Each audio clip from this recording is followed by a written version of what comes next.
Hey y'all, I'm back. I deleted the first video because I was having so many technical issues with it. But for those of you who didn't see the first one, I am on my way to Burner's Cigar in Huntersville to get some new pipe tobacco. It's about 10:34, and I just needed to run up here real quick and do this. And I'm also still listening to that podcast, The Rise and Fall of Mars Hill, which is making me think a lot about my former life, I guess.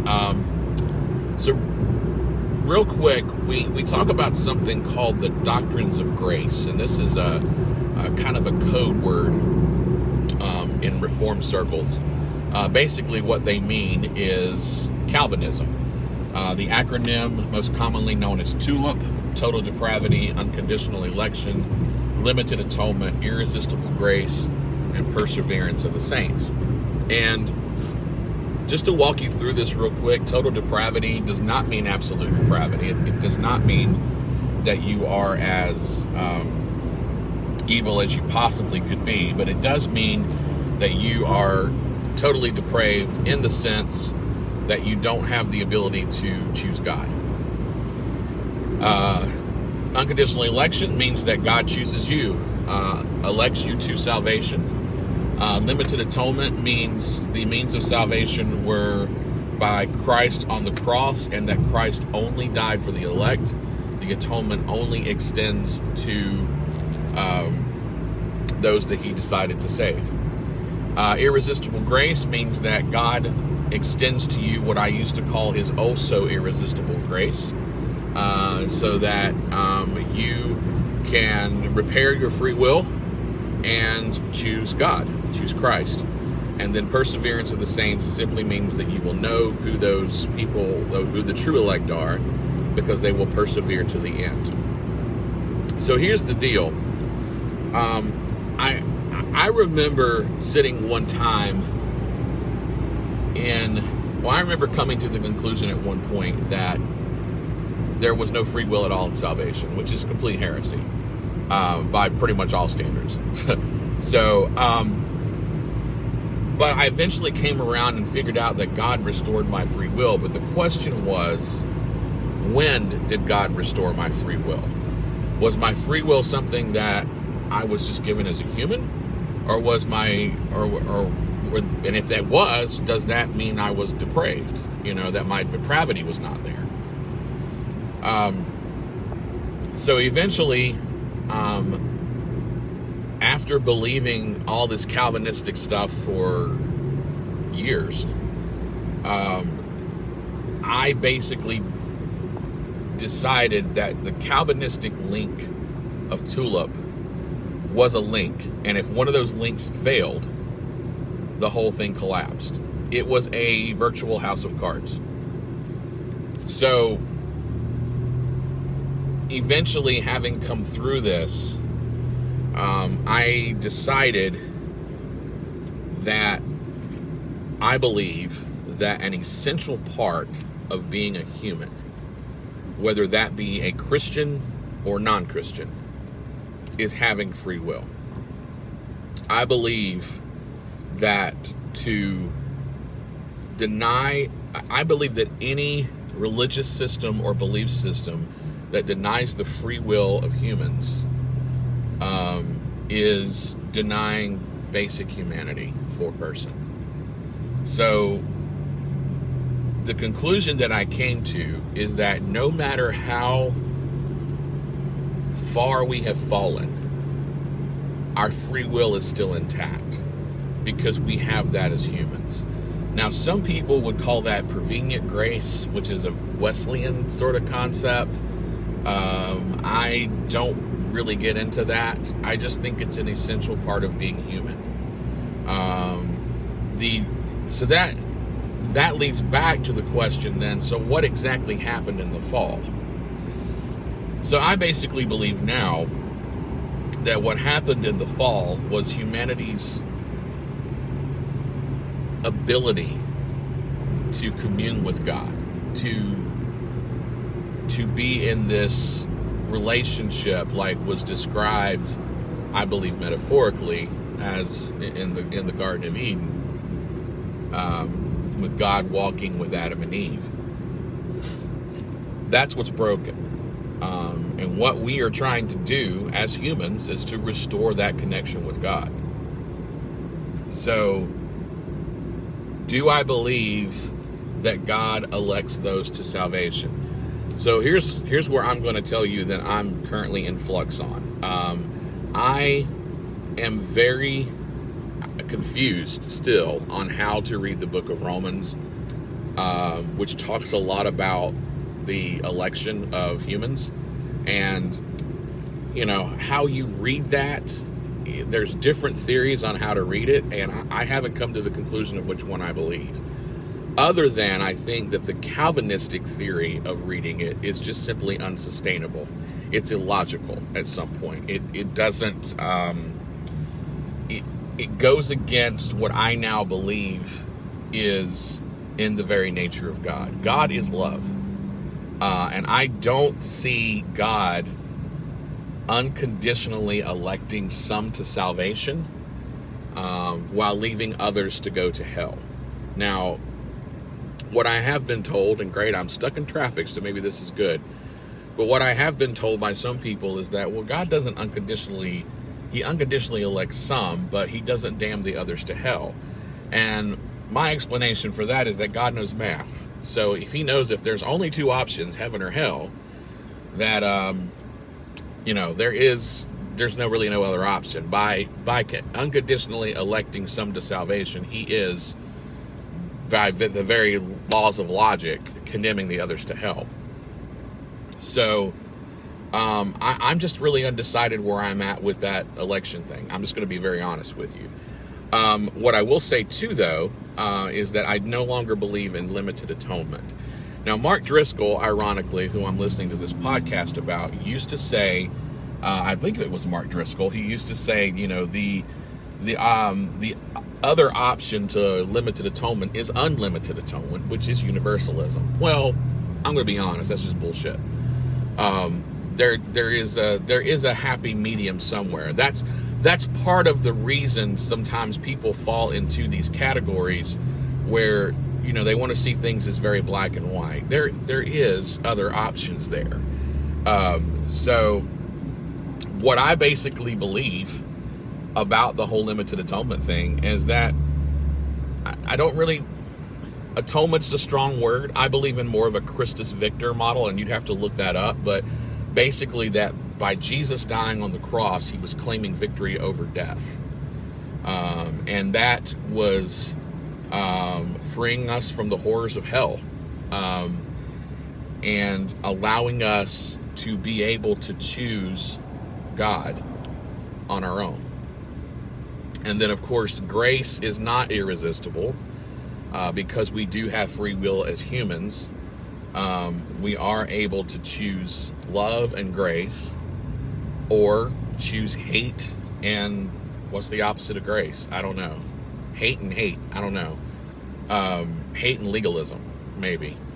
And that, the whole true saints will persevere to the end. To me, that's like Hunger Games kind of thing.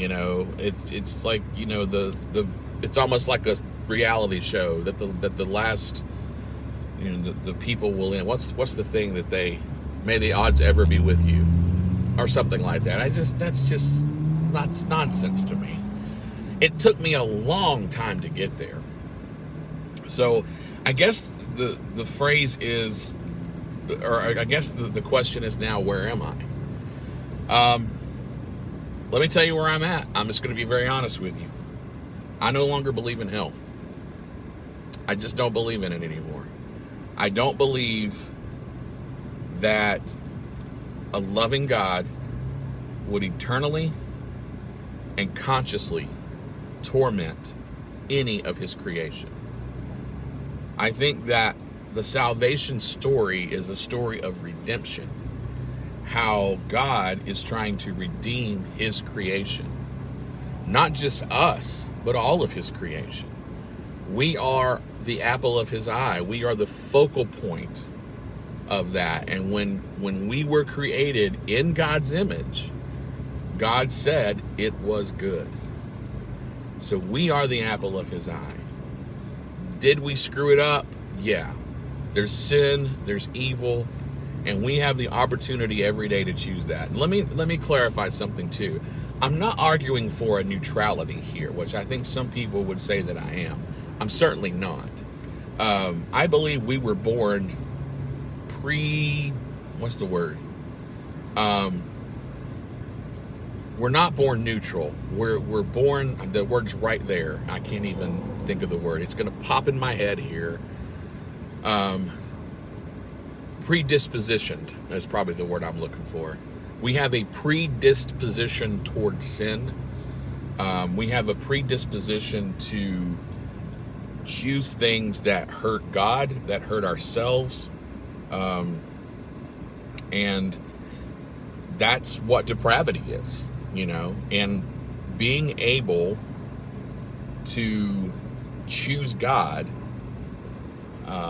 in order to save myself in a sense. That sounds kind of bad, but basically I think that that Jesus, who was God, I believe, fully divine, fully human, dying on the cross, gave us the opportunity to choose the victory that's already there. We can certainly choose to go down a path that is hateful, full of crap, just not something that you would want to do. Or we can continually choose love. And I also think there's a difference there in my soteriology now. So a lot of time, my former soteriology, which by the way is a fancy word for saying my doctrine of salvation, would say that a person is saved by by asking Jesus Christ in as your personal Savior. It's the ABCs: ask, believe, and confess, right? That's just not salvation. Because the thing is, I have to, in my mind, this is something that I've learned, I have to choose God every day. It isn't something that it isn't something that I could do once and forget about it. It's something that I've got to do every day, and I've got to work on that. And I do that many ways in my life, and I think those vary from person to person. But for me, I guess I do still go back to the old school methods because I was raised Baptist, I do read my Bible, I do pray, I meditate, mindfulness meditation, not Eastern style meditation, just sort of acknowledging thoughts are there. Part of that also is to help me with my borderline personality disorder. I'll be honest, I don't meditate hardly ever anymore. I haven't done it in quite a while. I do it every now and then, but very, very rarely. I'm not even great with reading my Bible as much as I used to be. I do pray often, whether it be sitting on my front porch just with my eyes open praying, or, a more deeper centered prayer. I attend church regularly, probably not every week like I used to. I'd like to actually get back to going pretty much every week, but the problem is I have had so much going on lately that it has been very, very difficult to get to church. So tonight I have something I'm going to be out late for, and by the time you get home, and it's just a mess. Plus, they've just got other things going on right now. So basically, this is my roundabout sort of way for arguing for a more inclusive Christianity. I don't think God can be limited by our beliefs. I believe God is God. I do believe that the only way to God is through Christ. But I think now I believe in what's more called a universal reconciliationism, which is along the ways of what Rob Bell was arguing for. Some people say Rob Bell is a universalist. He's not. At least he wasn't when he wrote Love Wins. He's what is called a universal reconciliationist. So the difference is, and there is a difference, universalism says that all roads lead to God. Universal reconciliationism says that all people will be reconciled to God through Christ, no matter what. So, and automatically I can hear the people in my head saying, well, what about all the evil that they did? What about all this stuff? Well, the evil that they've done was taken care of on the cross by Christ. This is simple as that. Christ did not die just for the elect's sins. He died for everybody's sins. He opened up that door to allow us to commune with God. That's what the atonement, the death of Christ is really about. Atonement's probably not the right word in that situation. So that's sort of where I'm at. And I can hear the objections in my head because I know what I would say. You know, I can hear people saying, well, what about like people like Adolf Hitler who killed millions of people, you know? Will they be reconciled to Christ? And my answer is yes. Because how big is grace? Grace is that big. Now what does that mean? Does that mean that Adolf Hitler won't be conscious of his sin, that he won't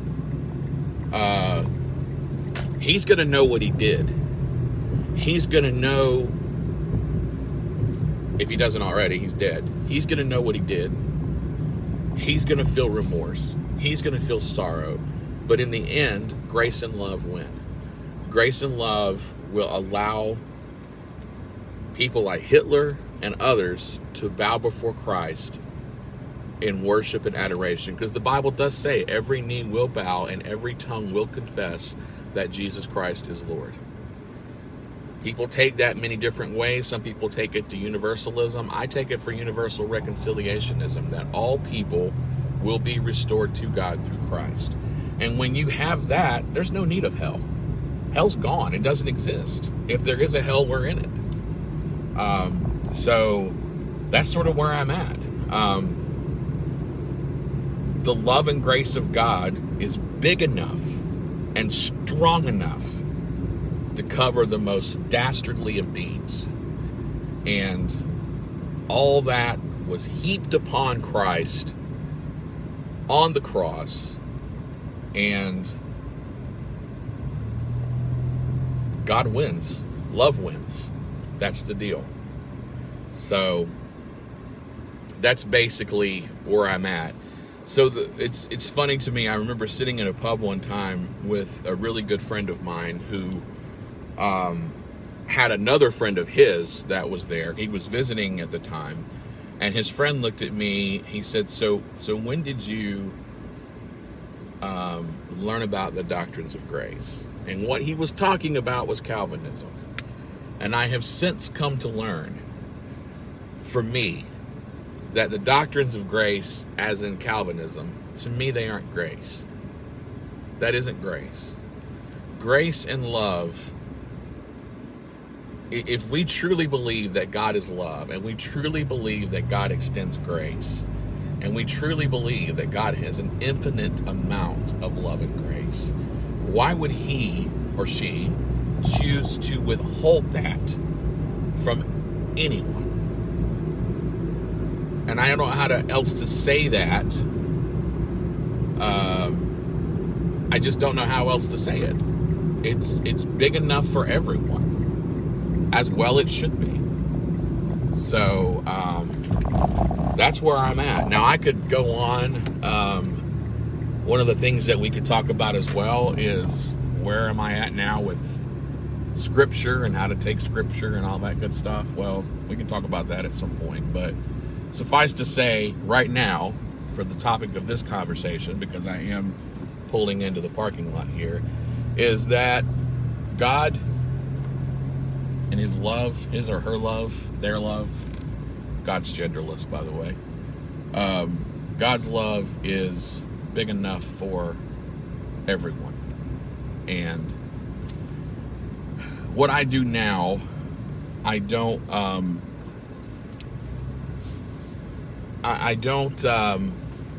get caught up with where somebody is in their walk. If I meet somebody and they are a Buddhist, an agnostic, even an atheist, I acknowledge where they're at, and I will talk with them about what I believe. I used to think as a kid, as a Southern Baptist especially, that that evangelism was beating people over the head with what I believe in. And that's just not what that is. My life should speak far more than my mouth. And when I extend that grace and love to people, there ought to be somebody to come along and say, hey, what's up with you? Why are you the way you are? I ought to stand out by showing grace and love. Not based upon what I do or don't do. It's not about whether I smoke, drink, or chew, or run with those who do, as the old timers used to say. It's about grace and love. So when you look at it from that direction, it's not about whether I drink alcohol or whether I smoke tobacco or whether I smoke pot. It's about showing grace and love. And when you do that on a consistent basis, trust me, you'll stand out. And you'll have people ask you, what's your deal? Why are you so happy? What's going on? And I also don't want to paint myself as the poster child of happiness. I struggle. I had a bad day this week and it's a long story, but I had some nightmares and I just didn't do well that day. I'm medicated because of my borderline personality disorder. I have to be. That was part of what happened. One of my medicines ran out, and it was unintentional on my part, but it happened. And I didn't get it filled as soon as I should have, and I suffered the consequences. My medicine, I have learned, is so important for me to maintain functionality every day, to keep as clear of a head and clear of emotion as I possibly can. So I said all that to simply say that I struggle too. And there are days when I want to kick it all and just say F it all and forget it, and I'm done. But I choose to give myself some grace. And I keep adding little caveats to this too, little things I keep thinking about. But I'm choosing to love myself because I am a creation of God. I am made in the image of God. And the thing is that, sorry, that guy was good looking. The thing is that I have spent a large part of my life hating myself because I was told over and over how sinful I was. And when you've spent 13 years in a independent fundamental Baptist Christian school,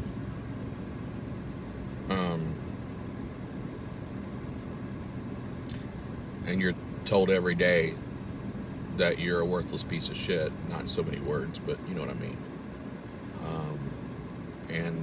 Basically, if you enjoyed it, it was wrong.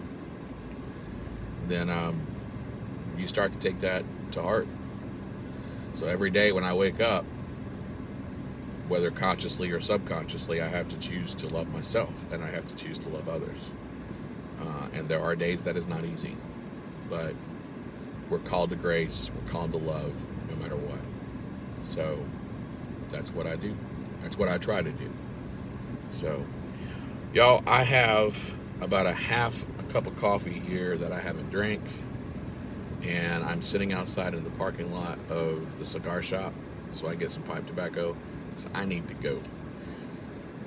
Next time on, what do we call this? I don't know. Maybe next time we'll talk about Scripture and what my thoughts are on that now. But until next time, love, peace, and a pot of neck bones. We'll talk later.